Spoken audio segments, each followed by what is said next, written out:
وعلى آله وأصحابه أهل الصدق والوفاء ثم أما بعد اللهم علمنا ما ينفعنا وانفعنا بما علمتنا وارزقنا علما رب اشرح لي صدري ويسر لي أمري واحلل عقدة من لساني يفقهوا قولي ثم أما بعد. Alhamdulillah, puji syukur kehadirat Allah pada siang kali ini kita masih diberikan kesempatan yang amat sangat agung di mana Allah Subhanahu wa taala memberikan taufik sehingga kita bisa eh, memanfaatkan waktu ini untuk sesuatu yang bermanfaat insyaallah. Baik, langsung saja kita akan masuk ke pembahasan lanjutan kitab Al-Ubudiyah. Kita kemarin sudah dipaparkan oleh Ibnu Taimiyah rahimahullah taala bahwa eh, beralasan dengan takdir dalam bab maksiat itu sama halnya pelaku maksiat tidak boleh dicela, tidak boleh dimusuhi karena semua takdir Allah Subhanahu wa taala. Dan ternyata eh, itu bertentangan dengan banyak ayat di dalam Al-Qur'an di mana Allah memerintahkan kita memusuhi dan membenci kemaksiatan, membenci pelaku maksiat, membenci orang kafir, dan itu menandakan atau dalil bahwa ketika Allah memerintahkan untuk membenci mereka, maka berarti Allah Subhanahu wa taala tidak mengizinkan takdir itu dijadikan alasan dalam bab maksiat. Maka di sini Ibnu Taimiyah akan membawakan ayat-ayat di dalam Al-Qur'an yang terkait dengan eh, alasan kenapa kita tidak dibolehkan berhujjah dengan takdir saat kita terjatuh dalam perbuatan maksiat. Ya, karena semuanya harus merujuk kepada Al-Qur'an. Maka salah satunya beliau membawakan ayat di dalam surah apa ini? Dalam surah Al-Mumtahanah. Ya ayyuhalladzina amanu la tattakhidhu aduwi wa aduwakum awliya. Ini larangan pertama. Allah melarang orang beriman untuk menjadikan musuh Allah dan musuh kita sebagai kekasih. Ya Allah, wahai orang-orang beriman, jangan kalian menjadikan ya musuh saya dan musuh kalian sebagai kekasih kalian. Siapa musuh Allah? Tentu orang kafir yang tidak beriman. Mereka kafir itu takdir Allah, tidak takdir Allah Subhanahu wa taala. Tapi tidak boleh kita menjadikan hujah takdir itu karena ini terkait dengan sesuatu yang dimurkai oleh Allah. Kenapa? Karena maksiat ini itu ada ikhtiar kita. Kita yang milih sendiri. Kita bisa menghindar dari kekufuran, menghindar dari maksiat. Ya, kita dikasih pilihan oleh Allah. Maka saat kita terjatuh memilih kekufuran atau kemaksiatan, maka Allah Subhanahu wa taala menisbatkan itu adalah pilihan kita. Sekalipun takdir Allah tidak boleh dijadikan sebagai hujah takdir Allah Subhanahu wa taala. Makanya karena Allah tidak ridha dan Allah tidak menginginkan kita takdir dijadikan hujah dalam bab maksiat, maka Allah pun membenci orang kafir. Dan Allah melarang orang beriman untuk menjadikan orang kafir sebagai kekasih. Ya. Kalau bersikap yang mana? Qad kanat lakum, di ayat setelahnya, Qad kanat lakum uswatun hasanatun fi Ibrahim walladzina ma'ahu idh qalu liqaumihim inna bura'a'u minkum wa mimma ta'buduna min dunillah. Begitu juga Allah menyampaikan memuji Nabi Ibrahim alaihissalam ketika dia terang-terangan mengatakan kepada kaumnya inna bura'a'um minkum wa mimma ta'buduna min dunillah. Kami berlepas diri dari kalian dan apa yang kalian sembah. Kafarna bikum, kami mengingkari dan akan selalu nampak permusuhan antara kami dengan kalian. Ya, al-adawatu wal baghdha, dan kebencian. Hatta tu'minu billahi wahda, sampai kalian mau beriman kepada Allah. Allah memuji Nabi Ibrahim ketika dia menyampaikan itu kepada kaumnya yang tidak mau beriman kepada Allah Subhanahu wa taala. Kenapa Allah memuji Nabi Ibrahim? Karena Allah Subhanahu wa taala benci perbuatan kekufuran yang dilakukan oleh kaum Nabi Ibrahim.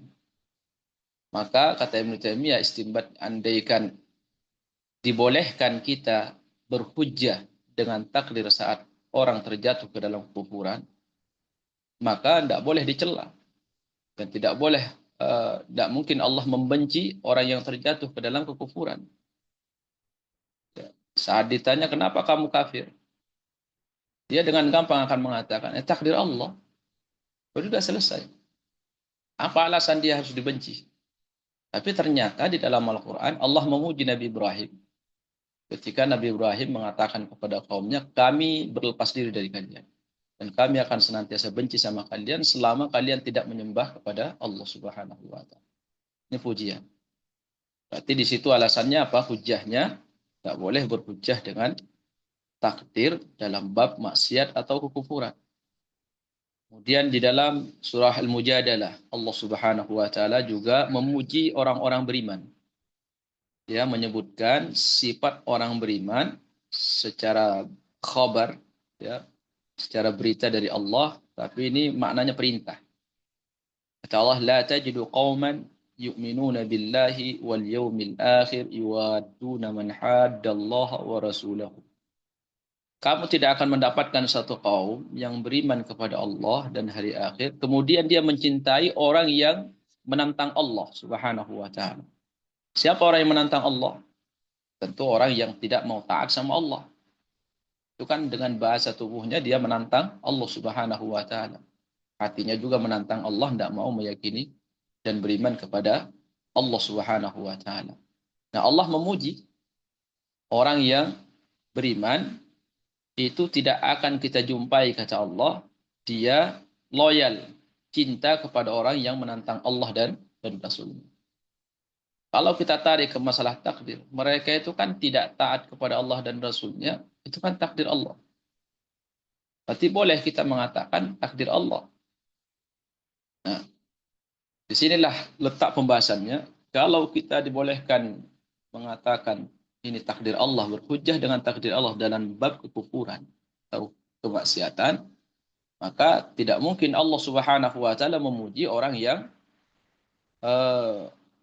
berlepas diri atau tidak mencintai orang yang menantang Allah. Karena sama halnya. Tapi ternyata kebalikannya, Allah memuji orang yang membenci atau tidak berkasih sayang dengan orang yang menantang Allah. Sekalipun takdir Allah, tapi dalam bab kacamata syariat itu tidak boleh orang berhujjah dengan takdir. Kemudian di dalam surah Al-Qalam Allah Subhanahu wa taala berfirman, "Afanaj'alul muslimina kal mujrimin?" Apakah kami akan menjadikan orang muslim dan orang mujrim, ya, pelaku maksiat, pelaku dosa itu sama? Apakah kami akan menyamakan antara orang muslim sama orang yang pelaku dosa? Ini dalam balaghah namanya istifham istingkari. Pertanyaan dalam bentuk pengingkaran. Ya, jawabannya tidak mungkin. Ya, tidak mungkin Allah, tidak mungkin kami, kata Allah, akan menyamakan antara orang muslim sama mujrim. Orang yang pelaku dosa sama orang yang taat. Kenapa tidak sama?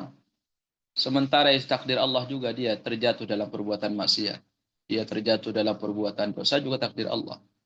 Tapi kenapa Allah Subhanahu wa taala tidak menyamakan saja semua takdir? Itulah hujah, itulah dalilnya bahwa jadi jawabannya karena Allah tidak mengizinkan seorang hamba, tidak membenarkan seorang hamba berhujjah dengan takdir dalam bab kekufuran, kemaksiatan dan seterusnya. Di dalam surah Shad. Jadi ini banyak dalilnya ya. Banyak dalil. Ini hujjah kepada siapa? Kepada Jabariyah. Kelompok Jabariyah yang mengatakan bahwa ini semua kita takdir Allah Subhanahu wa taala. Kita sholat ya takdir Allah. Ya kita maksiat juga takdir Allah. Sehingga mereka dikenal dengan Jabariyah. Jabariyah itu adalah mereka yang punya pemahaman mengatakan kita ini dipaksa untuk taat dan dipaksa juga untuk bermaksiat. Buktinya apa? Kita tidak punya daya, tidak punya kekuatan, tidak punya pilihan kecuali ya sesuai dengan takdir Allah. Sehingga mereka saat terjatuh dalam perbuatan maksiat, mereka mengatakan takdir Allah. Ya. Hanya dalam satu riwayat Umar bin Khattab ketika ingin menjatuhkan hukuman potong tangan kepada pencuri di zamannya, orang ini mau berhujjah dengan apa? Dengan takdir Allah. Orang itu akan mengatakan, ya Amirul Mukminin, wahai Amirul Mukminin, saya kan ini mencuri karena takdir Allah. Kenapa harus dipotong tangan saya? Pemahaman ini ada, ya. Orang yang salah di dalam memahami takdir Allah Subhanahu wa taala. Apa kata Amirul Mukminin? Karena Umar bin Khattab paham di mana meletakkannya. Beliau juga langsung mengatakan dengan mudah, ya kamu mencuri dengan takdir Allah. Dan saya juga akan motong tanganmu, takdir Allah. Orang itu tadi ingin mengatakan, jangan dipotong tangan saya, disebabkan karena saya mencuri. Karena mencuri itu, saya terjatuh dalam pencurian, itu takdir Allah. Kan Allah yang menakdirkan, Allah yang menghendaki. Kenapa kita bantah, kita tolak kehendak Allah? Dia kepingin, jangan dipotong tangannya. Ya Umar juga mengatakan, iya saya juga mau motong tangan kamu, tidak ada keinginan dari saya. Ini juga takdir Allah. Jadi orang yang berhujjah dengan takdir juga akan dibenturkan dengan takdir. Ini banyak ayatnya di dalam surah Shad, ya. Makanya akidah ini bukan berdalil hanya kepada satu dua dalil. Kalau dalilnya cuma satu mungkin masih bisa diperselisihkan. Tapi masalahnya dalilnya banyak di dalam Al-Quran. Jadi sulit seseorang untuk menghindar dan akan mengatakan bahwa boleh berhujjah dengan takdir dalam bab maksiat sulit. Karena ayatnya banyak sekali di dalam Al-Quran. Baik secara zahir istidlalnya atau secara tersirat ya isyarat yang jelas banyak di dalam Al-Quran. Dalam surah Shad misalkan Allah mengatakan am naj'alul ladzina amanu wa 'amilus salihati atau apakah kami akan menyamakan antara orang beriman dan orang beramal saleh kal mufsidina fil ardh sama seperti orang yang melakukan kerusakan. Siapa yang melakukan kerusakan di bumi ini? Yaitu orang yang tidak taat kepada Allah Subhanahu wa taala. Am naj'alul muttaqina kal fujjar atau kami akan menyamakan antara orang yang bertakwa kepada Allah dengan orang yang pelaku dosa. Ini juga sama. Namanya istifham istingkari. Ya, Allah bertanya tapi dalam bentuk pengingkaran. Dalam bentuk pengingkaran. Kenapa diingkari oleh Allah? Karena tidak boleh berhujjah dengan takdir dalam bab kemaksiatan dan dosa. Kemudian di dalam surah Al-Jathiyah ayat 21 Allah berfirman, "Am hasibal ladzina ijtarahu sayyi'at am naj'aluhum kalladzina amanu wa 'amilus salihati sawa'an mahyahum wa mamatuhum sa'a ma yahkumun." Atau apakah mereka mengira, apakah orang-orang yang terjatuh dalam perbuatan maksiat itu mengira, kata Allah, menyangka, meyakini kami akan menyamakan kedudukan mereka dengan orang beriman dan beramal saleh. Akankah sama kehidupan mereka, ya, kondisi saat mereka hidup di dunia dan kondisi saat mereka wafat? Itu kata Allah tidak mungkin sama. Ya, antara orang taat kepada Allah sama orang yang tidak taat kepada Allah. Jadi kan taat kepada Allah takdir. Tidak taat kepada Allah juga takdir Allah. Kenapa tidak sama? Karena Allah menetapkan tidak boleh berhujjah dengan takdir dalam bab kemaksiatan. Maka Allah mengatakan sa'ama yahkum. Sungguh buruk sekali kata Allah cara penilaian mereka. Ya. Cara penilaian mereka itu buruk sekali kata Allah. Jadi diingkari oleh Allah Subhanahu wa taala jika kita menyamakan antara orang yang saleh beramal saleh sama orang yang berbuat dosa. Kemudian di dalam surah Fatir ayat 19 sampai 22 juga dijelaskan hal yang sama oleh Allah. Karena memang masalah takdir ini kuat. Berhujjah dengan takdir dalam bab maksiat itu kan secara logika, secara akal itu benar-benar diterima. Benar-benar masuk akal. Tapi sekali lagi takdir dipahami tentunya sesuai dengan syariat. Apa yang Allah kehendaki dari kita. Hanya kita harus mengikuti dalil. Harus mengikuti dalil. Sekalipun secara akal susah untuk masuk, tapi kita lebih beriman kepada dalil daripada akal kita. Hanya banyak disinggung oleh Allah masalah itu di dalam Al-Quran. Allah mengatakan lagi, wa ma yastawil a'ma wal basir. Tidak sama antara orang buta sama orang yang melihat, itu tidak sama. Walad dhulumatu walad nur. Orang buta itu yaitu orang pelaku dosa yang tidak mau taat kepada Allah. Dia tidak melihat kebenaran. Sama orang yang basir yang melihat dengan basirah dengan mata hatinya melihat kebenaran. Tidak sama. Walad dhulumatu walad nur. Secara hukum dunia saja antara gelap sama cahaya tidak sama. Dhulumat, an-nur itu tidak sama. Walal dhillu walal harum. Ya. Tempat yang teduh sama tempat yang panas beda. Di Allah membawa kita kepada sesuatu yang kita saksikan setiap saat. Ulama mengatakan materi masalah tauhid itu adalah materi yang paling mudah dipelajari. Kenapa? Banyak sekali dalilnya. Bahkan di dalam Al-Quran Allah Subhanahu wa banyak mengungkapkan dalil terkait masalah keesaan Allah, kemudian hak Allah yang berhak untuk disembah itu dengan sesuatu yang sederhana dalam kehidupan kita. Ya, seperti ini, sama enggak? Ada orang yang akan mengatakan sama antara gelap sama cahaya. Kata Allah enggak sama. Ada orang yang mengatakan dhil walal harur. Ya, tempat teduh sama tempat panas sama enggak? Tidak ada orang yang mengatakan. Itu sama. Wa ma yastawil ahya walal amwat. Sama orang yang hidup sama orang mati enggak. Siapa orang yang disebutkan orang basir itu oleh Allah? Orang yang amal saleh. Orang yang beramal saleh. Siapa ama itu orang yang buta? Orang yang tidak mau taat kepada Allah. Tidak bisa melihat kebenaran. Siapa yang disebut oleh Allah Subhanahu wa taala yang dimaksud adz-dzulumat, kegelapan? Itu dosa. Buatan dosa. An-nur cahaya itu apa? Amalan saleh. Adz-dzil yang teduh itu apa? Amal saleh. Dia mendatangkan ketenteraman, kebahagiaan, ketenangan dalam batin, sakinah. Al-harur yang panas itu apa? Dosa. Dosa itu panas. Tidak mungkin akan didapatkan, kata Allah, pelaku dosa itu nyaman, tentram, tenang, bahagia, tidak mungkin. Ya. Nah, bahagia dan tenang itu kan jiwa. Dan tidak bisa dirasakan kecuali hanya orang yang lakukan. Wa ma yastawil ahya walal amwat. Tidak sama antara orang hidup sama yang mati itu tidak sama. Siapa ahya orang yang hidup? Itu orang yang kenal Rabbnya. Orang yang taat kepada Allah. Orang mati siapa? Orang yang mati hatinya. Yaitu orang yang tidak kenal dengan Allah Subhanahu wa taala. Jadi sangat sederhana sekali. Sederhana sekali, mudah sekali difahami masalah takdir. Kalau dibawa kepada ayat, ya, dibawa kepada ayat.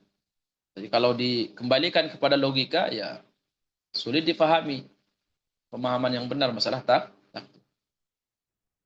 Di dalam surah Az-Zumar lagi Allah Subhanahu wa taala menyebutkan ayat 29.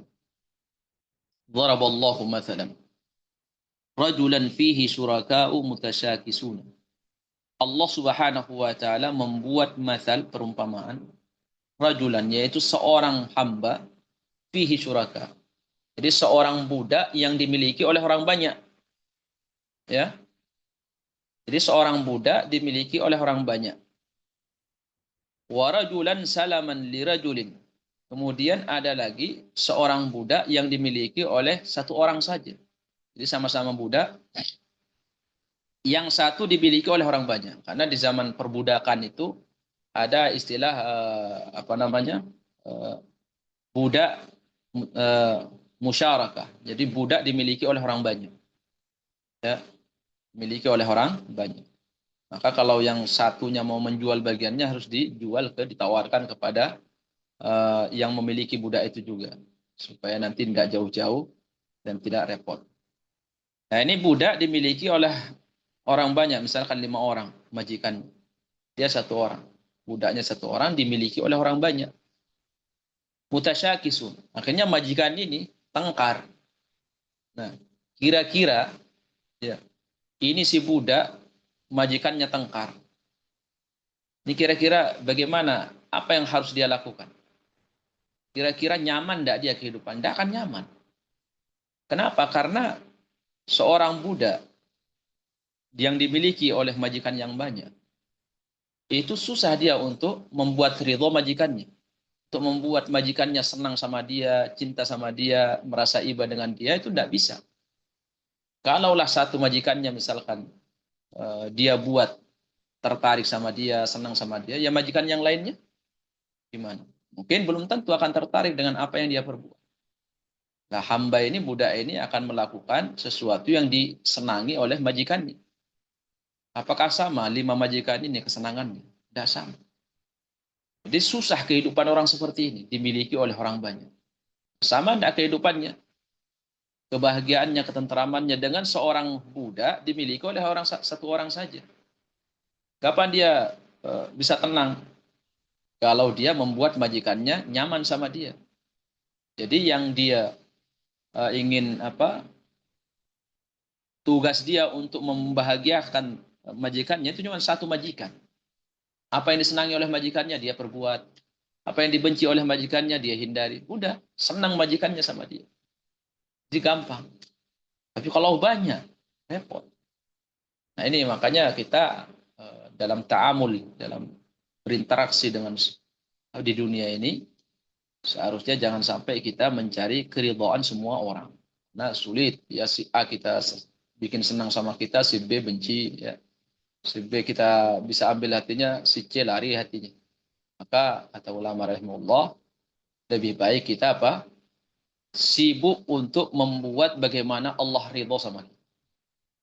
Bukan sibuk mencari wajah manusia, pujian manusia. Kenapa? Karena tidak ada habisnya dan kita yang habis energi kita. Terbuang sementara apa yang kita harapkan tidak terwujud. Karena tidak mungkin kita bisa membuat ya semua orang itu senang sama kita. Itu tidak mungkin. Sampai sesoleh apapun kita, atau mungkin seburuk apapun kita, tidak mungkin. Ya kita kalau orang buruk, orang soleh tidak mungkin senang sama kita. Kita soleh tidak mungkin orang buruk senang sama kita. Jalan satu-satunya ada caranya, yaitu Allah yang kita jadikan bagaimana dia ridho dengan kita. Nah ini Allah Subhanahu wa taala membuat sebuah perumpamaan antara siapa? Antara orang yang menyembah Allah, kemudian dia menyembah yang lain juga selain Allah, ya, sesembahan selain Allah. Kata Allah, siapa yang mau dia jadikan ukuran supaya cinta sama dia yang mana? Tidak mungkin dia bisa membuat semua Tuhan-Tuhannya ini ridho sama dia. Tidak mungkin. Ya namanya Tuhan banyak. Jadi sama seperti budak dimiliki oleh orang banyak. Maka yang enak itu apa? Memiliki majikan, satu majikan. Kalau kita mau cari Rob yang disembah, ya carilah satu Rob saja. Ya, jangan diduakan. Supaya apa? Gampang. Membuat apa? Allah ridho sama kita karena cuma satu. Kalau Allah sudah ridho sama kita, maka kita nyaman, tentram, ya bahagia. Alhamdulillah, segala puji hanya milik Allah. Bal aktsaruhum la ya'lamun. Cuman kebanyakan manusia tidak paham, ya tidak tahu. Kemudian di dalam surah An-Nahl juga, ya Allah membuat perumpamaan yang sangat sederhana sekali, tapi masya Allah luar biasa. Kata Allah, "Daraballahu mathalan 'abdan mamlukan la yaqdiru ala syai'." وضرب الله ملكا مثل الرجلين أحدهما أبكم لا يقدر على شيء وهو كل على مولاه. Di dalam surah An-Nahl ini juga Allah membuat sebuah perumpamaan. Daraballahu mathalan 'abdan mamlukan la yaqdiru ala syai'. Allah Subhanahu wa taala membuat sebuah perumpamaan. Mathalan rajulaini, dua orang hamba, ahaduhuma abkamu. Ya, ahaduhuma abkamu. Yang satunya bisu tuli, tidak bisa ngomong, tidak bisa dengar. La ya'ti bi khair. Dia tidak bisa mendatangkan sesuatu dan dia itu hanya sekedar apa? Kallun ala maula. Beban jadi bagi majikan. Jadi di dalam ayat ini Allah memberikan sebuah perumpamaan seperti ini. Manakah yang lebih indah dalam kehidupan seseorang? Ya. Ketika dia punya Allah, Kemudian yang satu punya Allah cuma satu. Satu hamba lagi, eh, afwan.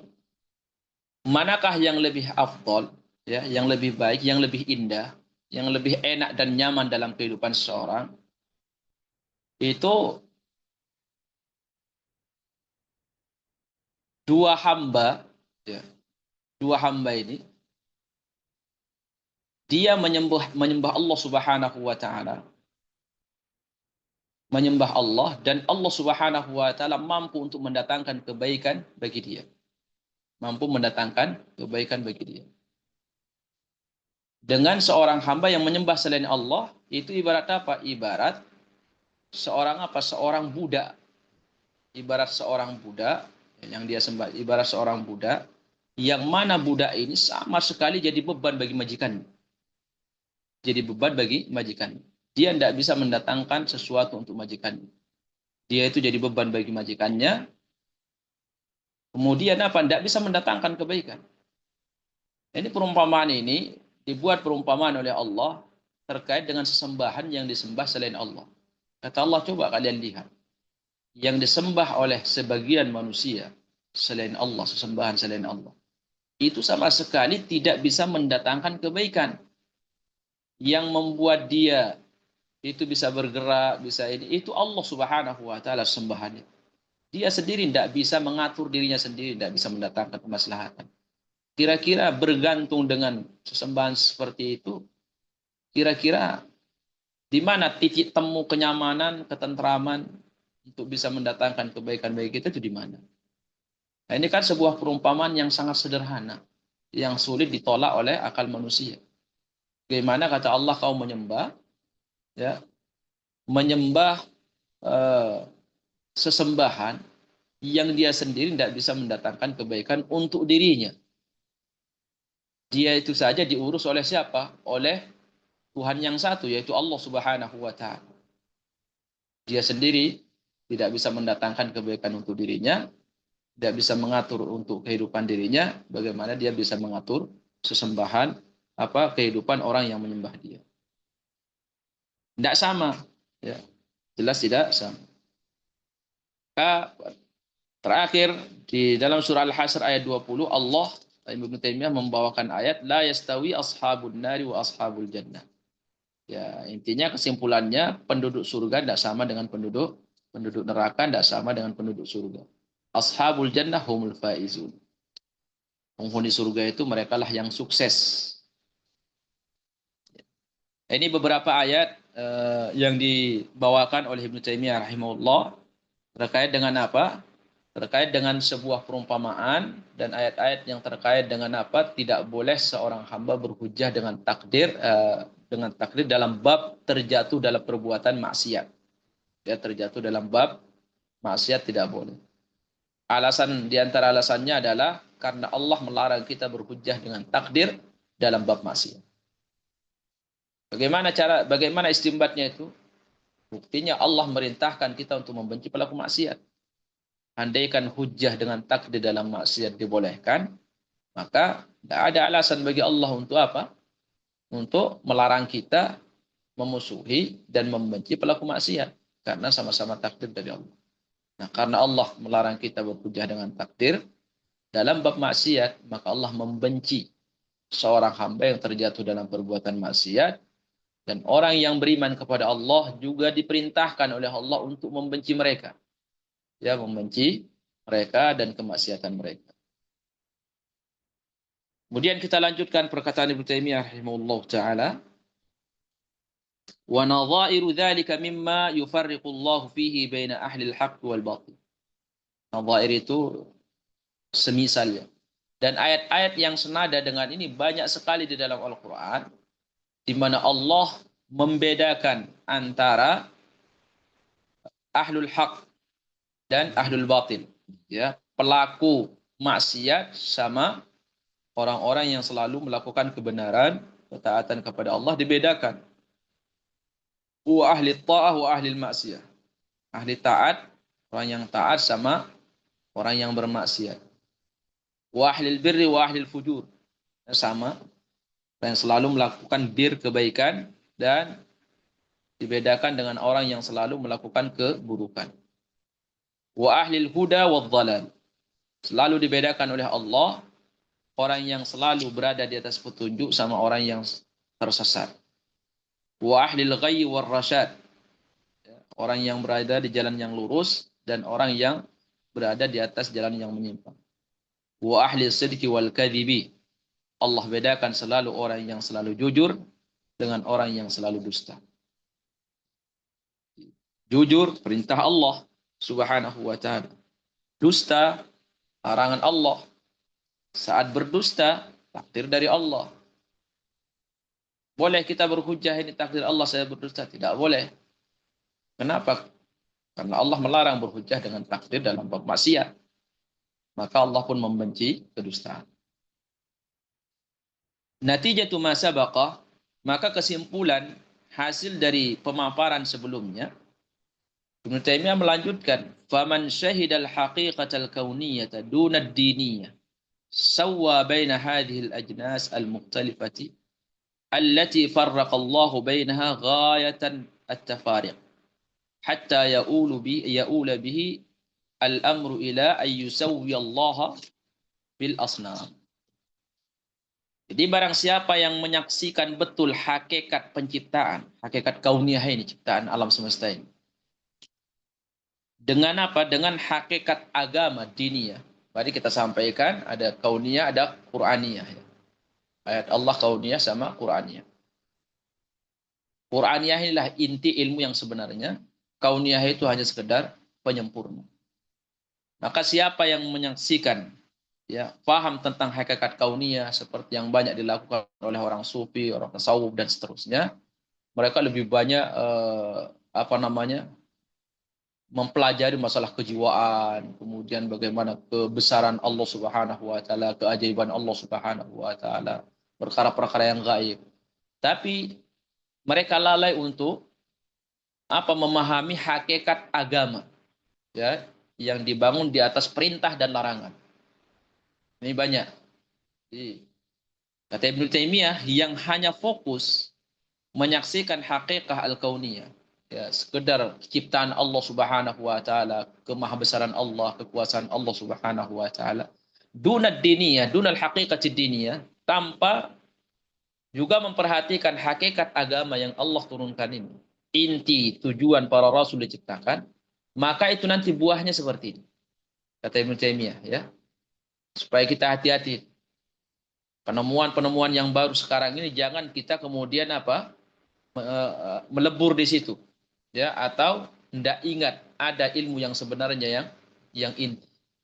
Sekarang kan banyak penemuan-penemuan ya, penemuan keajaiban tentang penciptaan janin, penciptaan langit dan sebagainya. Itu banyak sekali. Sehingga mereka tergiur dengan itu. Sekalipun itu adalah sesuatu yang dianjurkan dalam agama. Tapi kalau kita kuras tenaga kita, waktu kita hanya untuk mencari ilmu-ilmu seperti itu, sementara hakikat diniyah, perintah dan larangan Allah jarang kita gali, apa kesimpulan daripada itu? Nanti hasilnya, sawwa baina hadhil ajnas al-mukhtalifah. Maka dia akan menyamakan itu tadi. Ya, intinya akan menyamakan antara hamba Allah yang Allah benci sama hamba Allah yang Allah cintai. Akan dia samakan itu nanti, dia lebur jadi satu. Sudah sama. Kenapa? Karena dia itu pikirannya senantiasa hanya fokus kepada kemahabesaran Allah Subhanahu wa taala. Sayang Allah, bagaimana ciptaan Allah, Masya Allah ya. Keajaiban luar biasa. Akhirnya pudar itu. Cara pandang dia dengan pandangan yang sebenarnya memandang syariat yang dibawa oleh Rasul. Para Nabi dan Rasul. Yaitu hakikat diniyah tadi. Allati farraqallahu bainaha ghayat at-tafariq. Yang dimana Allah Subhanahu wa taala membedakan itu antara kebatilan dan hak, antara pelaku maksiat dan orang taat dibedakan oleh Allah ghayat at-tafariq dengan sebuah alasan yang membedakan itu terang sekali ya, dengan jelas dipisah oleh Allah, dibedakan oleh Allah Subhanahu wa taala. Tapi saat orang itu jarang mengetahui hakikat ad-diniyah, yaitu nanti ujung-ujungnya dia akan menyamakan. Karena dia lebih fokus kepada kauniyah tadi, hakikat kauniyah. Seperti yang banyak dilakukan oleh sekelompok orang yang mengaku dirinya sufi. hatta ya'ula bihil amru ila ayyusawwiya Allah Subhanahu wa taala bil asnam. Nanti puncaknya itu akan menyamakan Allah dengan berhala. Ini yang dilakukan oleh orang kafir kan, orang musyrik. Ya. Ma na'buduhum illa lituqarribuna ila Allah liyuqarribuna ila Allah zulfa. Kami menyembah patung ini sekedar perantara saja. Itu gimana dia bisa menyimpulkan seperti itu? Karena tadi bermata rantai. Ya, bermata rantai jadi disamakan antara patung dengan Allah Subhanahu wa taala. Kenapa? Karena tidak paham hakikat diniyah. Tidak paham hakikat diniyah. Kama qala ta'ala anhum, tallahi in kunna lafi dhalalim mubin, idh nusawwikum bi rabbil alamin. Seperti yang dikisahkan oleh Allah di dalam surah Asy-Syu'ara. Tallahi in kunna lafi dhalalim mubin. Ini siapa ini? Orang kafir yang menyembah selain Allah Subhanahu wa taala, itu ternyata Allah ungkap. Kita ini kan gini. Kita ini melihat orang kafir saat ini menyembah selain Allah. Apakah kita tahu bahwa dalam keyakinan mereka, mereka itu menyamakan sesembahan mereka dengan Allah? Seperti yang menyembah matahari. Apakah kita yakin bahwa dia yakin bahwa matahari itu sama dengan Allah? Orang yang menyembah berhala, apakah kita orang yang beriman yang menyembah Allah Subhanahu wa taala yakin bahwa orang yang menyembah berhala menyamakan Allah Subhanahu wa taala dengan sembahannya? Kita tidak tahu itu. Kita tidak tahu. Ya. Dari mana kita tahu? Allah mengabarkan di dalam Al-Quran bahwa orang kafir saat mereka dimasukkan oleh Allah ke dalam neraka, mereka bersumpah seperti ini. Yang menyembah selain Allah di dunia. Saat dimasukkan oleh Allah ke dalam neraka, Allah mengungkap dan mengabarkan kita orang beriman. Kata mereka, Tallahi in kunna lafi dhalalim mubin. Demi Allah, sungguh kami berada dalam kesesatan yang nyata. Kapan itu idznusawikum birabbil alamin? Ketika kami menyamakan kalian, yaitu sembahan-sembahan kami yang kami sembah waktu di dunia dengan Rabb alam semesta. Jadi di situ Allah Subhanahu wa taala mengabarkan kondisi hati dan keyakinan orang yang menyembah selain Allah. Ternyata waktu di dunia itu mereka menyamakan antara Allah Subhanahu wa taala dengan berhala yang mereka sembah, dengan matahari yang mereka sembah, dengan api yang mereka sembah, itu disamakan keyakinan mereka. Kenapa sampai seperti itu? Itu tadi tidak paham, tidak bisa membedakan tentang hakikat kauniyah dengan hakikat diniyah. Lebih banyak fokus kepada hakikat kauniyah, akhirnya lalai daripada hakikat diniyah. Nah, kita tidak boleh seperti itu. Hanya sering ulama mengatakan mempelajari ilmu terkait dengan halal dan haram, hukum Allah Subhanahu wa taala jauh lebih bermanfaat dan lebih banyak pahalanya dibanding kita mempelajari ilmu-ilmu yang lain yang tidak terkait dengan larangan dan perintah Allah atau hukum Allah secara syar'i. Kemudian beliau melanjutkan bal qad alal amru bihaula ila an sawwallaha bikulli mawjud. Nah, Ibnu Taimiyah ini arah pembicaraannya ke orang sufi. Ya, satu penyembah berhala, kemudian sufi. Bal qad ala al-amru bal qad ala al-amru bihaula ila an sawwaw Allah bikulli mawjud. Bahkan puncaknya berujung ke mata rantai kebodohan mereka atau ketidakfahaman mereka tentang hakikat diniyah. Hanya fokus kepada hakikat daripada kauniyah, tidak fokus kepada hakikat diniyah. Ujung-ujungnya itu apa? Puncaknya menyamakan Allah dengan segala sesuatu yang maujud, yang ada. Maka ada kalau ibu-ibu jamaah sekalian pernah dengar salah satu zikir-zikirnya orang sufi, itu mereka mengatakan Allahu la ilaha illahu. Ya. Huwa itu apa? Jadi segala sesuatu menurut mereka itu adalah Allah. Segala sesuatu itu adalah Allah. Atau ini disebut dengan apa? Keyakinan inkarnasi, di mana Allah menyatu dengan benda, menyatu dengan makhluknya. Sehingga mereka yakin, ya, saat melihat babi yaitu Allah di situ, melihat anjing yaitu di situ Allah, nanti melihat monyet di situ Allah, melihat ini orang saleh di situ Allah, sampai pada akhirnya pada diri dia adalah Allah. Maka zikir mereka tidak ada sesuatu kecuali Allah. Itu puncaknya sampai seperti itu. Kenapa? Karena tadi hanya fokus kepada hakikat kauniyah tanpa memperhatikan hakikat diniyah.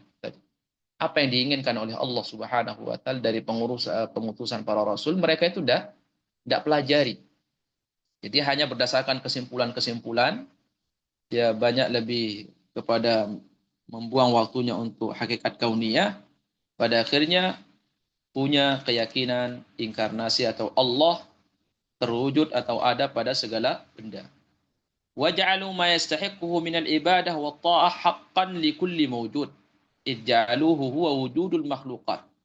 Sehingga mereka memberikan ketaatan, hak ibadah itu dan ketaatan hakkan, dengan sebenar-benar ketaatan itu diberikan kepada semua yang ada. Kenapa? Karena mereka sudah rusak kesimpulan, menyimpulkan Allah, segala sesuatu yang ada itulah Allah. Wa hadza min a'zamil kufri wal ilhadi bi rabbil ibad.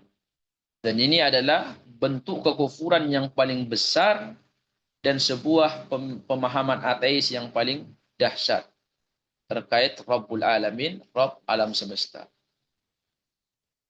Wa haula'i yasilu bihimul kufru ila annahum la yashhaduna annahum ibadun. Lebih ngeri lagi. Sampai mereka ini yang sudah sampai kepada puncak ini, itu apa? Pemahaman mereka ini membawa mereka kepada sebuah kekufuran dalam bentuk apa? Mereka tidak menyaksikan diri mereka sebagai hamba. Jadi tidak mengakui diri mereka sebagai hamba lagi. La bima'na annahum mu'abbadun, wala bima'na annahum abidun. Jadi bagi mereka, itu lebih ngerinya lagi, mereka tidak menganggap dirinya itu sudah hamba. Ya. Tapi mereka juga tidak menganggap dirinya itu sebagai Tuhan. Tidak hamba, tidak Tuhan. Itu apa pemahaman ateis lebih dahsyat daripada itu?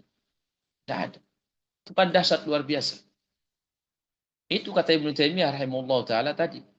Berangkat dari fokus memahami hakikat atau faham hakikat kauniyah, tapi lalai memahami hakikat diniyah.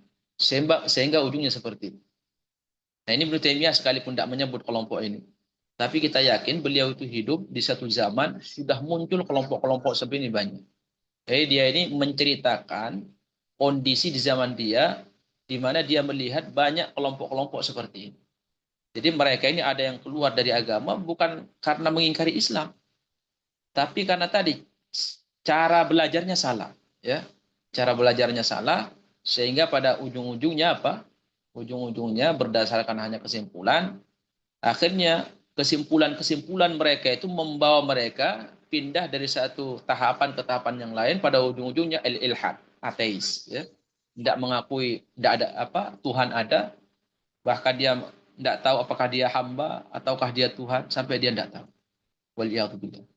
Kan Ibnu Taimiyah tidak mungkinlah kita berburu sangka dia ini membuat-buat sesuatu yang tidak nyata, yang tidak ada. Tidak mungkin. Ini dia saksikan. Karena Ibnu Taimiyah bukan sekadar ini ya. Ibnu Taimiyah itu bukan sekedar ulama yang duduk-duduk di perpus, kemudian hanya sekedar baca Quran, kemudian memahami hadis. Bukan sekedar itu. Dia ini orang yang terjun ke lapangan. Terjun ke lapangan, ke medan, tahu ya wakinya seperti apa, pada saat itu kondisinya seperti apa. Dia bertemu, berdiskusi, berdebat dengan berbagai macam golongan, ya, dengan berbagai macam kesesatan. Dia datangi, dia diskusi. Ibnu Taimiyah rahimahullah, sehingga ubudiyah ini itu intisari, ya, intisari dari perjalanan hidup beliau setelah menelah dalil dan dia paham dalil sama fiqhul waqi, yaitu paham fakta, ya, lapangan itu dia paham. Jadi ini ilmu yang besar sekali dari beliau. Ternyata beliau menceritakan ada sekelompok orang yang sampai kepada puncak di mana dia tidak sadar atau tidak mengakui kalau dirinya itu hamba. Kita kan mungkin mendengar ini, masa iya sih ada yang antara percaya dengan tidak.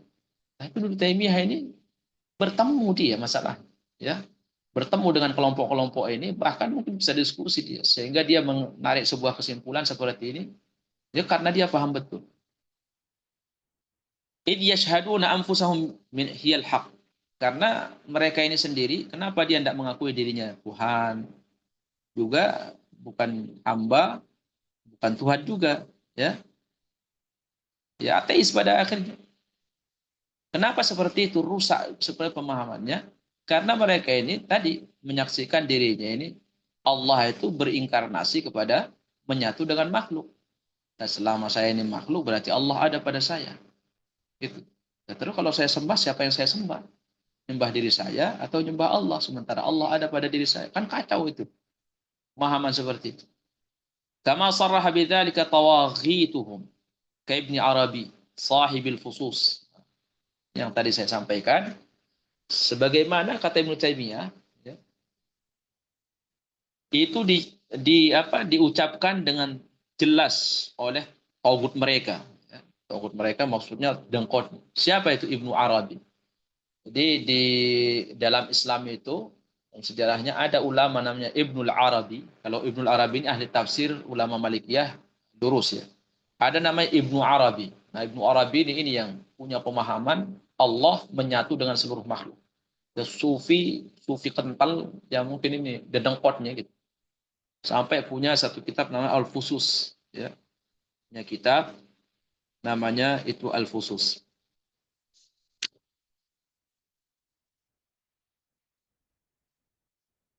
Nah, kitab ini dijadikan oleh siapa? Oleh pengikutnya ini, pengikut Ibnu Arabi ini sebagai rujukan. Wa amthalihi minal mulhidin al-muqtarifina al-muftarina kabni sab'id. Kemudian juga ini pemahaman orang-orang ateis ya, yang banyak melakukan kedustaan dalam agamanya seperti Ibnu Sab'in. Siapa itu Ibnu Sab'in ini? Mereka ini adalah orang ateis yang mereka punya pemahaman bahwa Allah Subhanahu wa taala berinkarnasi dengan seluruh makhluk dan seluruh benda. Ya, Ibnu Sab'in ini salah satu pentolan kelompok yang mereka punya pemahaman Allah wahdatul wujud. Ya, wahdatul wujud itu maksudnya wahdah itu kan satu, wujud itu ada. Wahdatul wujud itu ada pada segala yang ada itu. Istilahnya apa? Berinkarnasi dengan makhluk. Apa yang kita lihat itulah Allah. Jadi keyakinan ini di kalangan orang sufi yang kelompok ini tidak asing lagi bagi mereka. La ilaha illahu ma ra'aituhu illahu ya, tidak ada ilah kecuali dia. Tidak ada yang saya lihat kecuali dialah ilah. Bahkan saya ilah. Tidak ada sesuatu kecuali dia yaitu Allah. Hu. Itu ilah mereka itu. Hu. Itu orang sufi. Nah, salah satunya itu adalah Ibnu Sab'in. Mereka punya pemahaman Allah berinkarnasi dengan segala makhluk. Di antum melihat HP yaitu Allah, melihat sapi ya Allah, melihat kipas ya Allah, melihat segala sesuatu yang kita lihat Allah. Jadi kesimpulannya siapa yang harus kita sembah? Makanya mereka tidak mau lagi taat menyembah karena Allah ada di semuanya. Wal billah. Wa amthali wa yasaduna annahum humul abiduna wal ma'budun. Sehingga karena seperti itu mereka pada akhirnya punya pemahaman bahwa mereka di waktu yang sama mereka ini menyaksikan dan mengakui diri mereka itu hamba, di waktu yang sama mereka juga adalah yang disembah. Sebagai hamba yang menyembah, di waktu yang sama mereka juga disembah. Rob. Wa hadza laysa bisyuhudin li haqiqatin. Ini yang mereka anggap dengan apa? Dengan orang yang menyaksikan hakikat.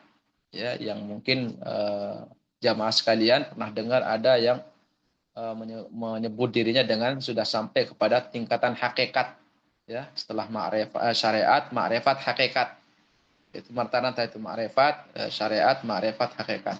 Hakikat ini lepas sudah kita semuanya dari tanggung jawab untuk melaksanakan kewajiban atau menjauhi larangan, sudah tidak ada. Kenapa? Karena sudah sampai kepada sebuah hakikat sesuatu, sudah paham betul kita. Yang belum sampai ke situ, dia masih wajib sholat 5 waktu, masih wajib puasa Ramadan, ya, masih wajib untuk meninggalkan maksiat. Tapi kalau sudah sampai kepada hakikat sesuatu, itu yaitu hakikat agama ini menurut mereka, maka tidak wajib lagi sholat. Itu ada, ya. Tapi yang anehnya apa? Mereka ini bukannya mengingkari Islam, tapi berangkat dari Islam itu sendiri.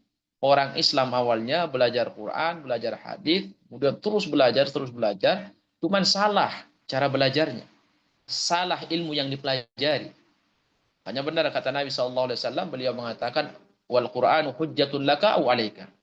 Al-Quran itu hujjah laka, bisa nanti hari kiamat menyelamatkan kamu, membawa kamu masuk ke dalam surga. Kata ulama, bagaimana Quran bisa membawa kita masuk ke dalam surga? Yaitu saat Quran kita pelajari, kemudian kita memahaminya sesuai dengan apa yang dikehendaki oleh Allah dan Rasul. Au alaika, kata Nabi, atau Quran itu nanti akan mengantarkan kamu untuk masuk ke dalam neraka. Jadi hujjah atas kamu, bukan bagi kamu.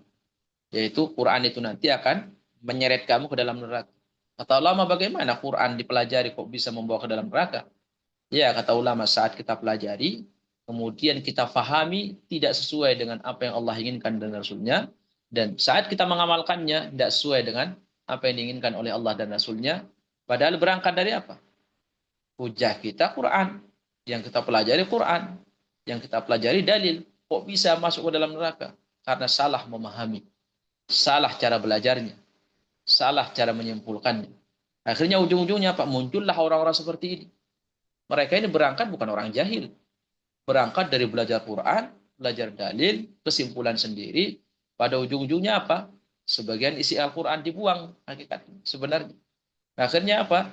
Akhirnya adalah istilah hakikat. Ya, tahapan hakikat di mana kalau seorang hamba sudah sampai kepada hakikat itu, tidak wajib untuk beribadah lagi, tidak wajib lagi sholat lima waktu.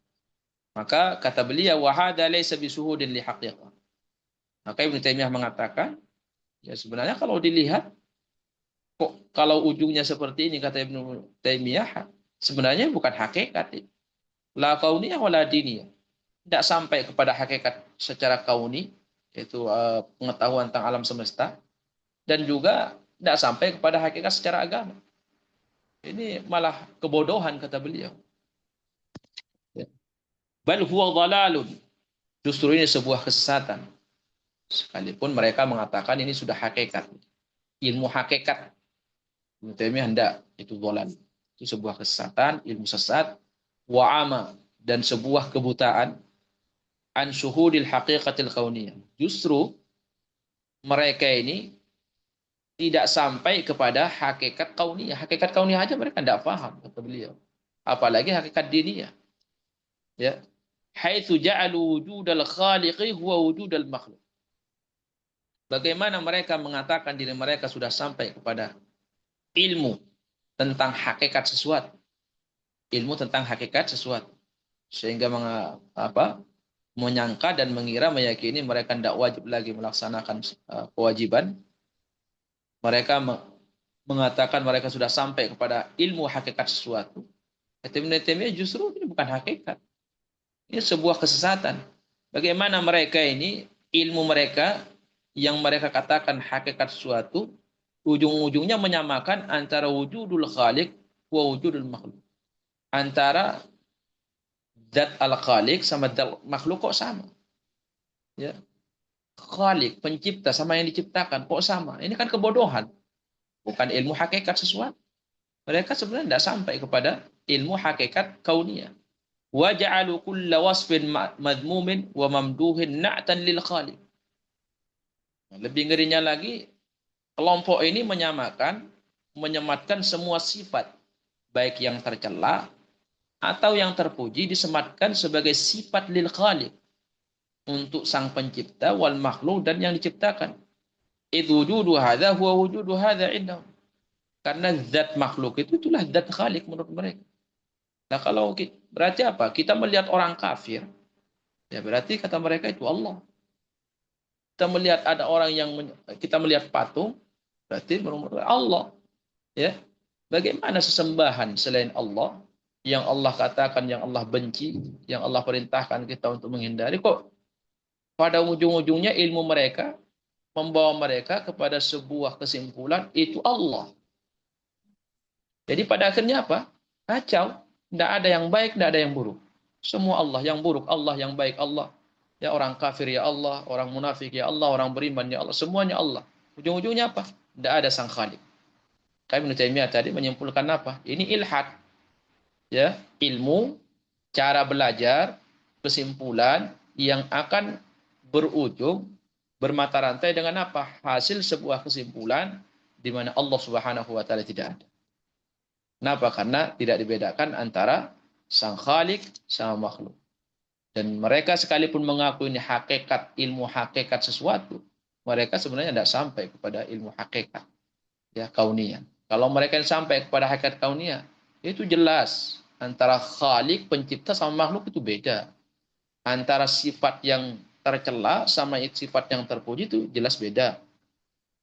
Sang khalik memiliki sifat yang terpuji. Makhluk ada yang terpuji, ada yang tercela. Bagaimana semua itu disamakan? Sesuatu yang bertentangan disematkan untuk zat yang mulia. Ini terakhir pemaparan kita, insya Allah. Pertemuan depan kita lanjutkan. Mungkin kita beralih kepada sesi tanya jawab, insya Allah. Sekarang sudah jam 2. Barangkali dari yang kita sampaikan tadi banyak ganjalan-ganjalan atau batu-batu yang perlu disingkirkan dalam perjalanan menuju Allah Subhanahu wa taala lewat pemahaman. Tafadhal. Silakan ibu-ibu yang mau bertanya, kita ada waktu setengah jam. Silakan. Saya Ustaz, jazakallah khairan wa barakallahu fiik wa ahsanallahu ilaik atas ilmu yang Allahumma telah amin wa disampaikan iyyakum. oleh Al-Ustaz Abu Aiman. Semoga menjadi ilmu yang bermanfaat bagi kita semua, dapat dipahami, diamalkan, serta didakwahkan. Semoga Allah Ta'ala memberikan hidayah dan taufik kepada kita semua. Amin ya rabbal alamin. Dan kepada jemaah yang ingin bertanya kepada Ustaz, dipersilakan ataupun melalui chat juga, nanti insya Allah Ana akan bacakan. Baik, tafadhol.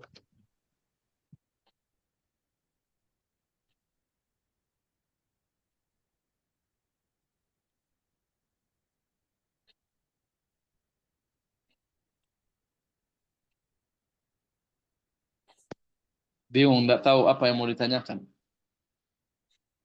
Paham insya Allah ya. Jelaslah penjelasan Ibnu Taimiyah itu. Kalau gitu saya bertanya ke Ustaz, insyaallah. Nah. Assalamualaikum warahmatullahi wabarakatuh. Waalaikumsalam warahmatullahi wabarakatuh. Penjelasan Ustaz hari ini buat saya sangat menakutkan ya Ustaz. Berangkat belajar Quran dan Sunnah tetapi yang didapat bukan yang sebagaimana diharapkan ya Ustaz. Ini bentuk dari suatu peringatan yang luar biasa. Artinya saya dulu, ini testimoni diri Ustaz. Saya dulu berangkat kalau yang disampaikan itu Quran dan Sunnah, saya sudah nyaman gitu loh Ustaz. Iya betul. Ya kan? Artinya wah sudah di tempat yang tepat gitu loh Ustaz. Tapi dengan adanya penjelasan dari Ibnu Taimiyah ini kan membuat kita lebih lagi untuk betul-betul berhati-hati. Berarti mempelajari agama berdasarkan Al-Quran dan Sunnah itu masih koma ya Ustaz? Betul. Belum titik, artinya dengan pemahaman para sahabat bagaimana mereka mengaplikasikan dalam kehidupan ini yang betul-betul Allah sudah cop mereka menjadi radhiyallahu anhum gitu ya Ustaz. Artinya ini sesuatu hal yang buat saya sesuatu hal yang luar biasa, membantah apa yang selama ini saya rasakan gitu Ustaz. Bisakah Ustadz saya membahasakannya titik awal dari semua ini? Pemahaman kita tidak diawali dengan pengenalan Allah secara benar. Artinya tauhid yang Ibnu Taimiyah membagi adanya tauhid rububiyah, uluhiyah, asma wa sifat itu kudu harus dipelajarin secara utuh sehingga dapat memahami takdir. Itu maknanya ke sana nanti ya Ustaz ujungnya setelah memahami tauhid rububiyah, uluhiyah, asma wa sifat. Kalau ini tidak utuh untuk memahami takdir, adanya takdir antara kaunnya dengan dunia itu nggak mungkin didapat. Begitu kan Ustaz memahaminya? Iya, karena di dalam Al-Quran Allah Subhanahu wa taala itu menyebutkan ketiga-tiganya itu rububiyah, uluhiyah, asma wa sifat. Jadi saat Allah mengabarkan, ya Allah meminta kita untuk memahaminya. Nanti kalau ini cacat di dalam memahami, nanti ya dikhawatirkan itu tadi salah di dalam memahami takdir. Jadi terkait dengan syariat kita ini insya Allah sampai hari kiamat utuh ya. Inna nahnu nazzalna dzikra wa inna lahu lahafidz. Jadi yang dijamin oleh Allah itu Al-Quran ini dijamin tidak akan rusak dan tidak akan ada penambahan pengurangan, begitu juga syariat. Yang tidak dijamin itulah pemahaman kita terhadap ayat tersebut. Nah, ini yang kita selalu minta kepada Allah Subhanahu wa taala saat baca hadis atau baca ayat, ya, kita memahami sebagaimana kata Imam Syafi'i, kita ini beramal sesuai dengan apa yang Allah inginkan dan Rasulnya, dan dari sesuai dengan cahaya Allah dan petunjuk Allah Subhanahu wa taala dan apa yang dia inginkan. Maknanya memahami sebuah ayat atau hadis terus kembali kepada apa yang Allah inginkan dari kita lewat ayat ini. Kenapa? Karena orang sufi itu kan dalilnya hadis. Mereka itu punya pemahaman sekarang tarekat-tarekat itu salah satunya mereka punya pemahaman bahwa ukuran seseorang itu khusyuk di dalam beribadah atau dalam sholat itu ketika dia membayangkan Allah Subhanahu wa taala. Itu sudah sampai kepada tingkat ihsan. Karena alasan mereka apa? Alasan mereka Nabi mengatakan anta'budallaha ka'annaka tarah. Yaitu ihsan itu adalah saat kau menyembah Allah seakan-akan kau melihatnya. Yaitu pemahaman mereka itu apa? Ya, kita wajib membayangkan Allah. Kalau sampai nanti saat sholat kita belum bisa membayangkan Allah, berarti sholat kita belum sampai kepada kita ini, belum sampai kepada tingkatan ihsan. Ini kesimpulan ini kita cari dari sahabat, ya, tabi'in itu tidak ada. Semua rata-rata ulama itu saat membahas hadis tentang seakan-akan kau melihatnya, itu maknanya apa? Maknanya itu kenikmatan dan kelezatan di dalam beribadah kepada Allah.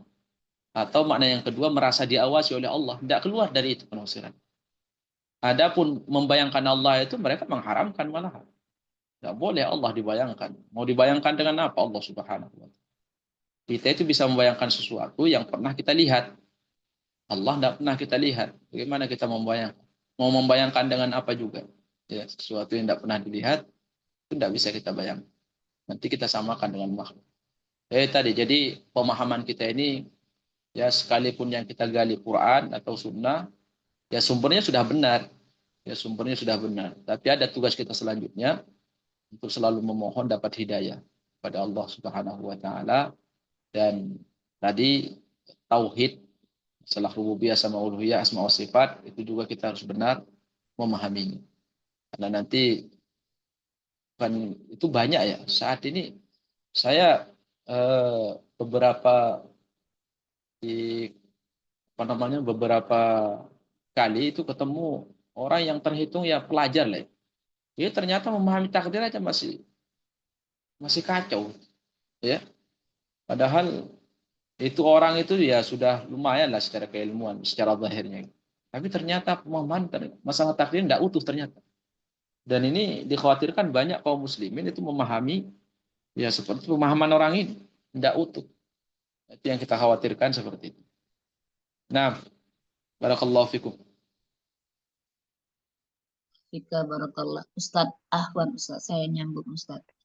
Berarti kembali ya Ustadz, bagiannya inti dari dakwah Rasul itu memang kan tauhid uluhiyah ya Ustadz. Tetapi dalam hal ini tadi yang Ustadz bilang, saya testimoni diri, pada saat pemahaman tauhid ini tidak benar, betul banyak terjatuh kepada takdir. Kebanyakan orang yang belajar jatuh luar biasa di bab takdir Ustaz. Artinya terbalik-balik antara takdir kauniyah dengan takdir diniyah itu kan beriringan ya Ustaz. Pada saat kauniyah terjadi pasti ada takdir diberikan Allah di situ, diniyahnya atau syariatnya gitu kan Ustaz. Dua-dua itu pasti ada gitu Ustaz.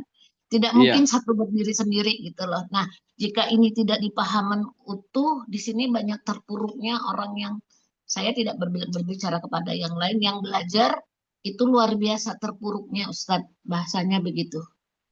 Ya Ustadz, artinya ini sesuatu yang menjadi ibroh buat kita. Artinya kita ingin ilmu yang kita dapat ini kan untuk ilmu yang bermanfaat, yang menyelamatkan kita, gitu kan Ustadz. Dan sedangkan takdir itu dari detik ke detik, itu yang sedang kita jalani dalam kehidupan ini, begitu ya Ustadz.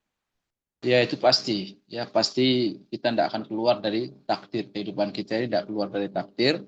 Maka urgennya ini memahami takdir memang seperti itu. Butuhnya kita bimbingan para ulama rahimahullah taala yang langsung ngasih kesimpulan. Karena kalau kita ini baca ayat atau hadis sulit kita menyimpulkan, sulit menyimpulkan. Ya para ustadz juga mungkin saat ini andaikan mereka langsung terjun kesimpulan sendiri tanpa panduan para ulama sebelumnya atau ulama salaf ya susah difahami masalah takdir itu. Makanya cara memahaminya itu kembali ke ulama salaf bagaimana mereka membuat kaidah. Nah disitulah kita akan lega itu menemukan dan tidak ada yang bertentangan pada akhirnya. Ya, kalau kita bawa kepada kesimpulan akal kita itu kacau itu pemahaman masalah takdir. Dan itu masih banyak sebanyak kaum muslimin dalam bab seperti belum selesai memahami masalah takdir atau rusaklah pemahaman masalah takdir. Padahal itu kan rukun iman yang keenam yaitu masalah takdir. Nah, Jadi ibu kalau yang lain, Ustaz ya, tambah dikit, berarti kalau Ustaznya terus. rukun iman ke-6, Ustaz berarti nggak beriman dan orangnya Ustaz, gitu kan memahaminya. Ya, Bagaimana? secara kasar, secara ininya kayak gitu. Tapi kalau masalah rinciannya karena para ulama rahimahullah taala mengatakan eh, banyak di dalam agama ini dan disebut dengan al-ma'lum bid-darurati minad din. Segala sesuatu yang diketahui secara darurat lah, urgen di dalam agama ini. Jadi seperti riba misalkan. Orang yang mengingkari riba dan dia mengatakan riba halal keluar dari agama. Tapi kalau dia mengingkari ada bab-bab tertentu kemudian sebagian ulama mengatakan riba, sebagian mengatakan tidak. Nah ini perselisihan di sini tidak sama dengan orang yang mengingkari riba secara mutlak. Gitu. Sama dengan takdirin. Takdir, orang yang mengingkari takdir secara mutlak, tidak ada takdir. Tidak beriman dengan takdir, udah itu jelas kafir, keluar dari agama. Nah, tapi yang kita bahas bagaimana dengan orang yang tidak memahami takdir secara utuh dan rinci. Nah ini kita serahkan perkara mereka kepada Allah. Karena ini masalah takdir, ini masalah keyakinan. Kita tidak bisa menghukumi kecuali dia berbicara ya. Kecuali nanti dia berbicara. Nah kalau dia berbicara, selama dia masih bisa diajak diskusi ya kita diskusi itu paling enak. Tapi saya pernah berjumpa dengan seorang mengatakan seperti ini.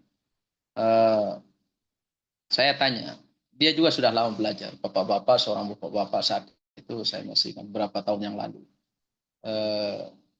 Dia tahu bahwa ada kelompok Qadariyah, ada Jabariyah.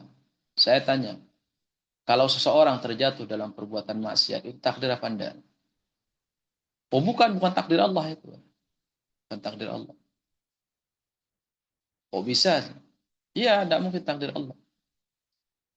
Bagaimana coba? Maksiat itu takdir Allah Subhanahu wa taala. Kita harus yakin takdir Allah. Kalau kita tidak yakin takdirnya bahaya. Ya. Tapi kita dilarang mengucapkan dengan lisan kita, ini.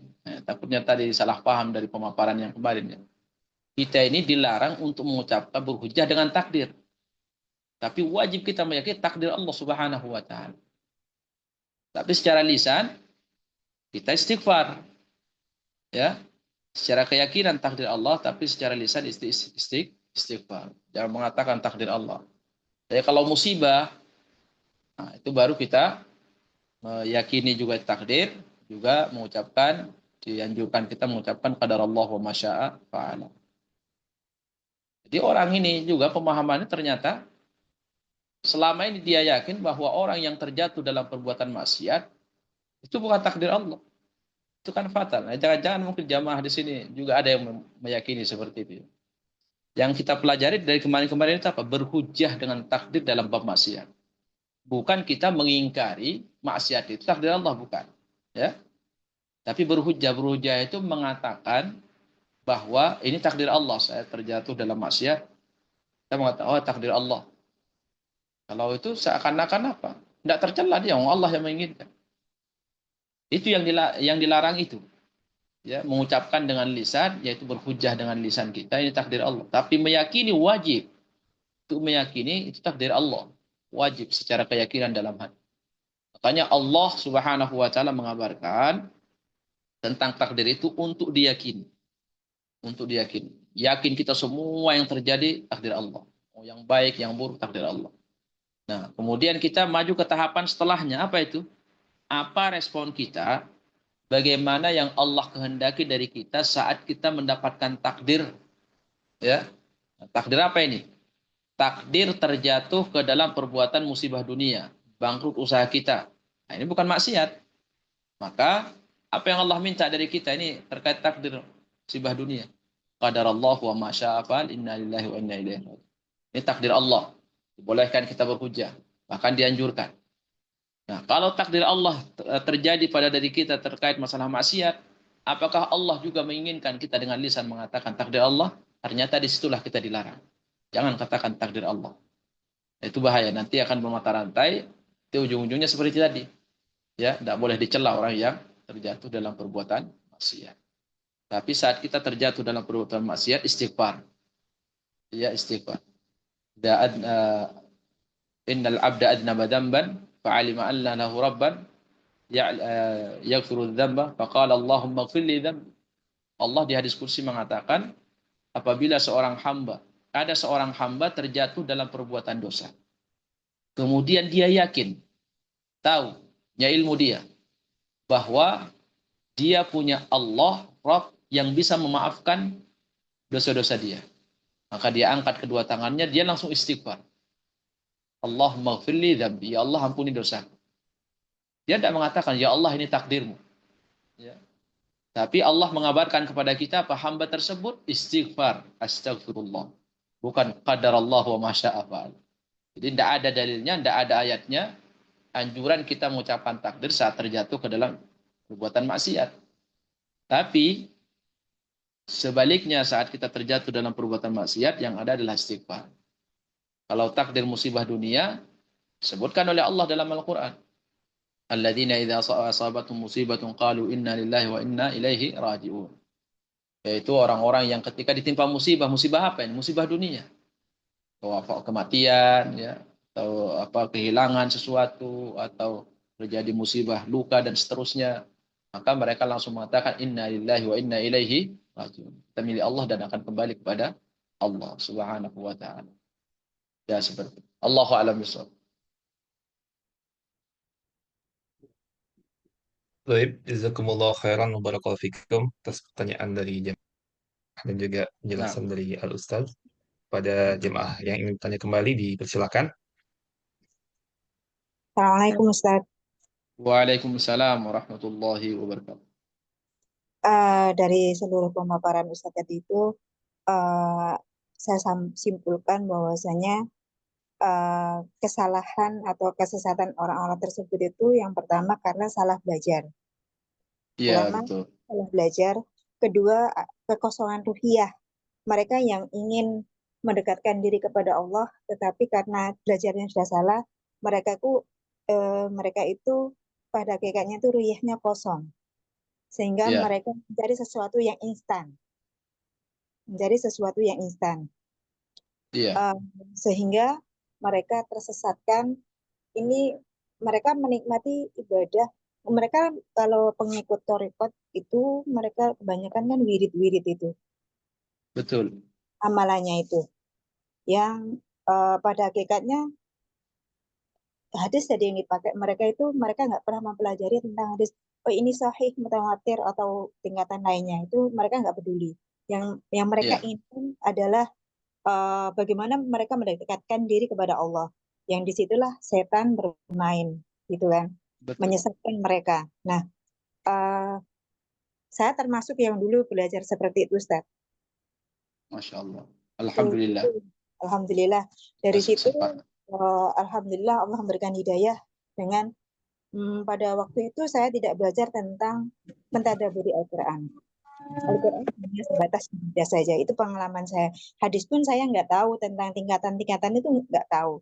Yang jelas ketika kita berdasarkan hadis kita meyakini oh hadis berarti boleh dilaksanakan seperti itu. Ya makanya saya simpulkan bahwasanya karena salah belajar. Penjelasan tentang takdir nggak ada di sana itu tentang pembahasan rukun iman secara detail dan rinci antara iman kepada Allah dan iman kedua dan seterusnya sampai ke 6 itu nggak ada korelasi gitu Ustaz. Jadi memang Betul. pembelajaran di sana itu tidak lengkap. Itu menurut saya. Seiring perjalanan waktu, alhamdulillah saya mulai mempelajari Al-Quran dan hadis, di situ mendapat penerangan. Nah, pertanyaannya ini menjadi sebuah kegelisahan tersendiri sebenarnya, Ustaz.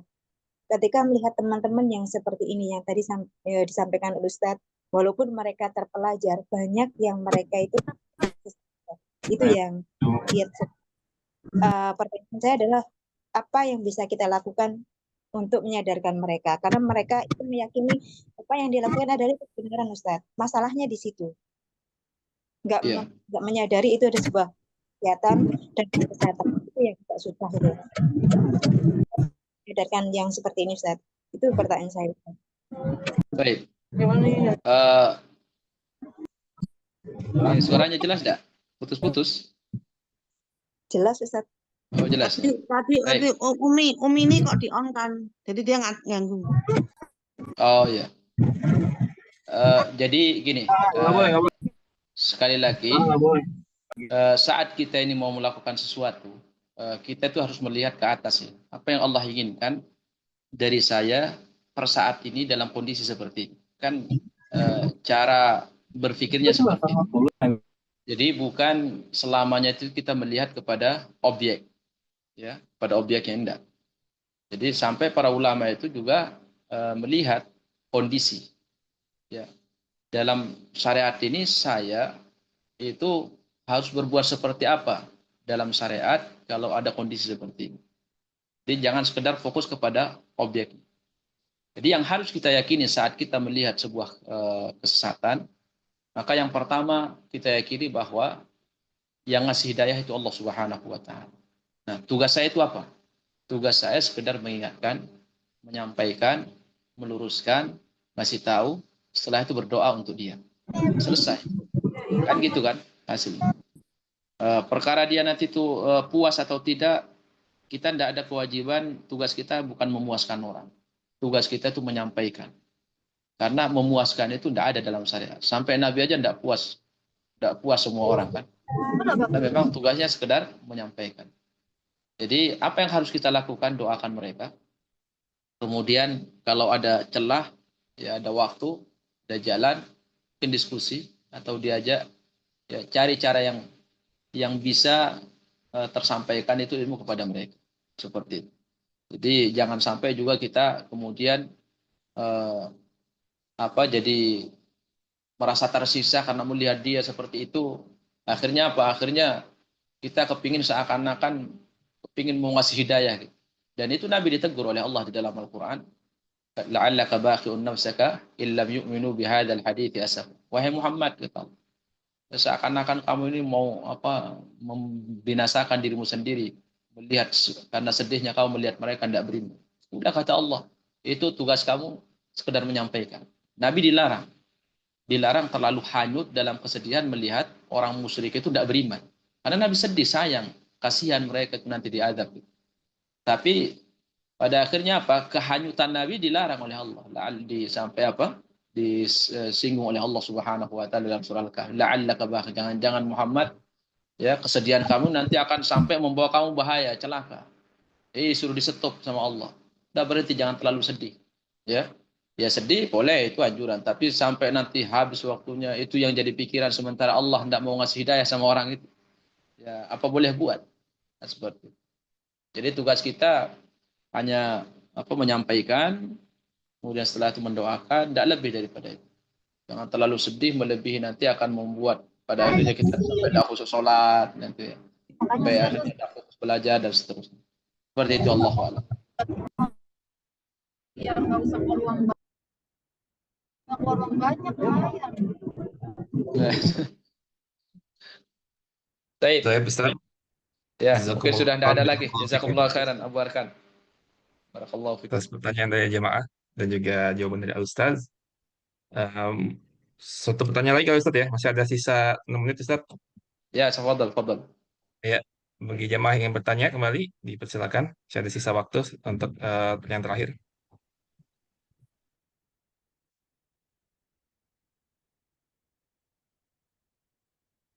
Silakan Ibu-ibu. Bismillahirrahmanirrahim. Assalamualaikum, Tat. Waalaikumsalam warahmatullahi. Kalau saya singkat aja, ketika mendengarkan tadi itu, mendengarkan penjelasan dari Ustadz, karena kalau baca terjemahannya kan masih belum bisa paham. Setelah mendengar, ini testimoni aja Ustadz. Ketika mendengarkan, pertama kagetnya tuh tapi tipis. Tapi yang lebih tebal adalah bahwa saya untuk kedepannya berarti harus sangat lebih berhati-hati lagi Ustadz. Karena ya saya pernah mendengar yang Ustadz tadi ceritakan lah istilahnya.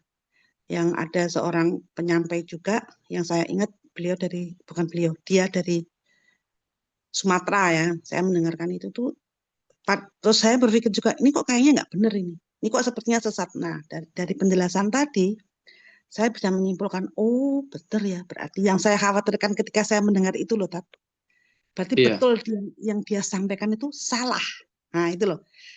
Nah, makanya ketika mendengar penjelasan tadi, hati saya yang lebih tebal lagi, saya berarti harus lebih hati-hati terhadap yang semisalnya dia itu. Gitu aja Tat. Jazakallah khair Tat. Wa iyyakum jazakumullah khairan Ibu. Semoga Allah ngasih hidayah, taufik, istiqomahan, ya, semangat terus untuk memperbaiki pemahaman kita terhadap syariat ini sebagaimana perintah Nabi SAW, saddidu wa qaribu. Ya, luruskanlah selalu kata Nabi pemahaman kalian, amalan kalian, ya amalan hatinya, amalan lisannya. Kalau tidak bisa lurus 100%, wa qarib, minimal mendekati. Ya. Yang penting ada usaha untuk selalu belajar, siap untuk berubah, siap menerima Islam ini pahit dan manisnya. Sampai sekedar siap menerima manisnya, tidak siap menerima pahitnya, nanti khawatir seperti ahli kitab. Baik, barakallahu fikum, Abu Arkan dan semua yang hadir, semoga menjadi bekal bagi kita semua.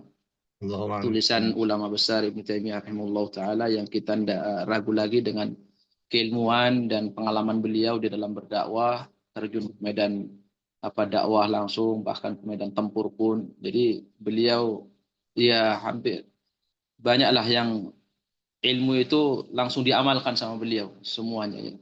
Ya, ilmu yang beliau pelajari, beliau bukan seorang ulama yang sekedar duduk-duduk memahami ayat, tapi beliau juga keluar ya menghadapi, mendakwahi orang-orang yang memang hidup di zaman itu banyak kelompok ya. Banyak kelompok yang mungkin kalau keilmuan seorang itu sedikit ya mungkin tidak sanggup untuk mendakwahi mereka.